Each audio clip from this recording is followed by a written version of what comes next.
Good morning, intrepid readers. It's time for the verbal version of my blog from last Sunday. Kelleys Konundrum is called The Mystery of Lack of Control. Now, I've had to start this over 3 times already because my kids keep coming upstairs. So I'm a little Twitter-pated, a little angsty, and so I'm just going to read the beginning of it. I know I'm not supposed to be reading this stuff, but I don't think I'm going to be able to go any further. So all right, so I'm just going to read it for a minute, and then I will come back and talk to you. All right, so CBS Sunday Morning is my favorite news show. You guys know that. The one a couple weeks ago was entirely about guns in America. The whole thing was about guns in America. And interestingly enough, I got through that entire newscast without getting indignant or angry or whatever until the last story.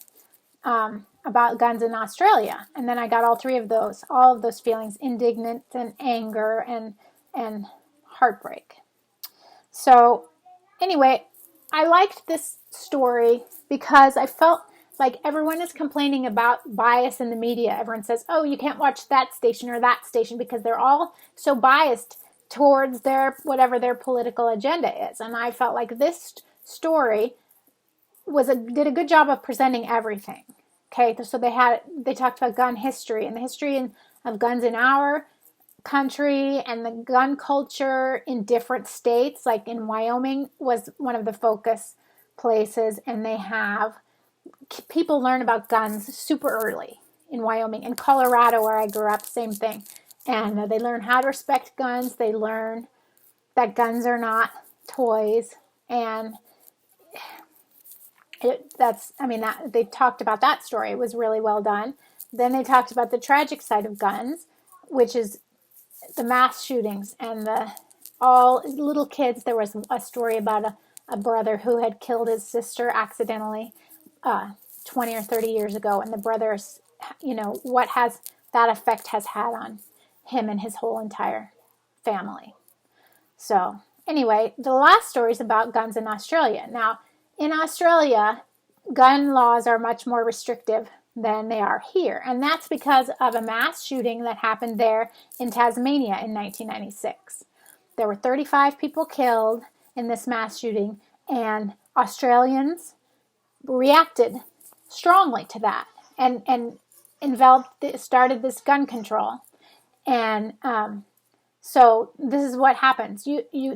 They instigated this massive gun buyback, and they bought back millions of automatic weapons. Now, you can't have automatic or semi-automatic weapons in Australia anymore. Your other guns have to be registered. They have to be locked up, and the ammunition has to be locked up separately, and they have checks on that.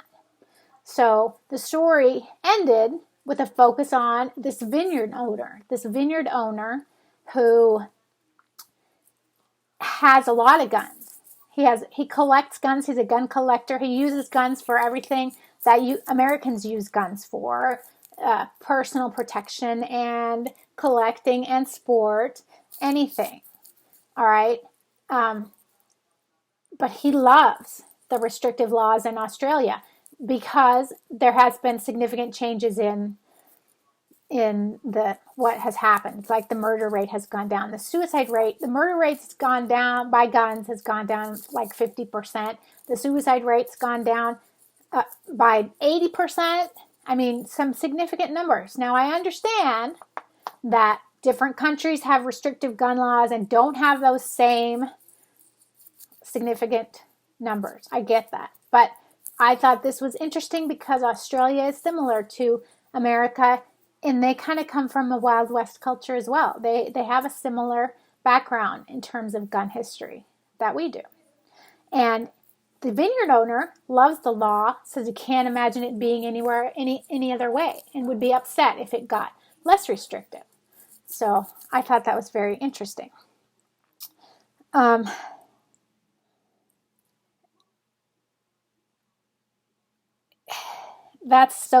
So it's like they have similarities to us and are more restrictive.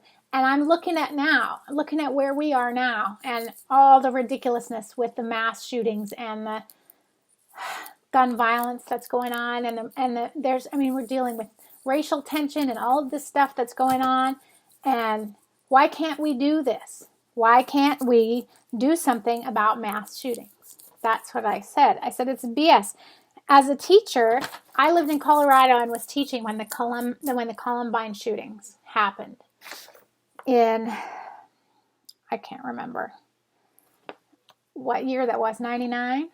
Anyway, I was in Colorado. I spent the next 11 years from the Columbine shootings, all of those terms that we use so naturally nowadays about lockdowns and shelter in place and all of those things never happened before the Columbine mass shooting. Those things came directly because of that. And I spent 11 years of my 20-year teaching career with lockdowns, shelter in place. I had to go out and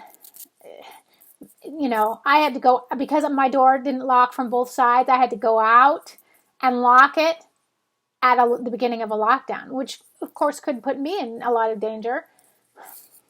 Anyway, I had, like, for example, soon after those shootings, some stupid kid in a monkey mask burst into my room and start flinging desks around. It scared the bejesus out of me. It was horrible. This kid had to serve jail time, I'm pretty sure, I hope. But anyway, it was all of this stuff because of mass shootings. And I just think, that's the thing is, I'm talking about the stupid monkey mask kid and everything, and that is nothing. That's nothing compared to the millions of people whose lives change irretrievably when a mass shooter's bullet enters their life. And I say millions, and I can hear you scoffing. It's like, millions, it's not millions. But think about it. Think about it just for a minute. Every time they think about Sandy Hook or one of those things, every time somebody, a kid, a teacher, someone is killed in a mass shooting, that's their whole family is affected. All of the friends, every aunt, uncle, cousin, neighbor, brother, sister. Just do the math for a second. Millions of people are affected by these mass shootings. And I just think, I don't know. So for me, the solution of our lack of control is simple. I think nobody's really listening. Everybody I've ever talked to about guns, and I come from a gun culture, like I said, I have a lot of friends who are gun owners and hunters and collectors and heads on walls and, stuff like that. And all of them feel that background checks and some restrictions are necessary. Some restrictions, automatic weapons, I know, are totally restricted. Semi-automatic weapons, in my view, should be restricted as well. But I understand that that's not going to happen anytime soon. But I just think that we should quit with the always listening. This is the part that I am frustrated with about any issue. The person whose opinion is one way about whatever issue, it's like they don't really listen to an argument from the other side. Because in their heads, as soon as the one side starts, they're formulating comebacks, right? They're formulating rebuttals as opposed to listening to the other argument. I had another writer friend who responded to my blog originally and brought up the point that this is sort of cherry picking. The Australia story was sort of cherry picking details. And so that's why I'm telling you, yes, not every country who has done more restrictive gun laws has had the same kind of success as Australia did. And Australia's success, it's like anything else, anyone can find statistics to match what they're feeling. My feeling, I would just like people to listen to the feelings about it, which is guns, well, I understand they are an important element of our country, and they're not going anywhere anytime soon. I think there should be I think you should never have, there should not be any loopholes to when background check. I think there should be extensive background checks. I think that's one of the main issues that I have. I don't know. I'd love to hear your views on this hot button issue of guns in America and everywhere else. And until next time, stay mystified.